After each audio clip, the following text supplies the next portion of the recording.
Here's your business brief. The Federal Reserve will not extend a pandemic-era protection for banks. The Fed announced earlier today that it would not renew temporary relief set to expire March 31st. This for relaxed requirements on what's called the supplementary leverage ratio. Now that's when banks are required to hold on to a certain amount of capital. The supplementary leverage ratio, or SLR for short, also allows banks to absorb losses in dire economic conditions like the COVID-19 pandemic. That's why banks pressed the Fed to renew the protection that was first installed April 2020. China is making moves to limit Tesla use amongst government officials. This, according to some new reporting from the Wall Street Journal. Reportedly, the Chinese government will no longer allow military staff and employees of certain state-owned companies to drive the cars to work. The Chinese government says this is because the car's cameras record images and gather data about the vehicle.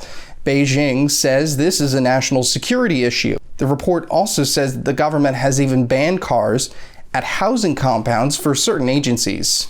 Meanwhile, Google has announced it will invest a whopping $7 billion in real estate this year. This is for expanded offices and data centers across 19 different states. The biggest cut, to no surprise, is where they're based, California. The tech giant says they're investing $1 billion in the Golden State. The company says the plan will result in about 10,000 new full-time jobs. Discount retailer Dollar General is expanding. They intend to open more than 1,000 stores this year. They also plan to remodel a whopping 1,700 others. Dollar General is generally doing well. The company's same-store sales rose a staggering 16% for the year.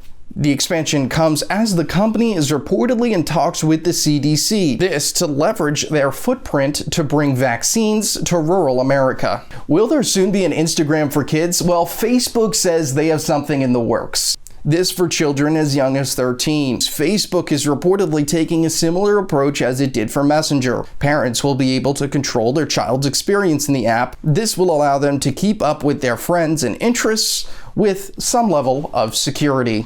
That's your business brief. I'm Hirschfeld in New York.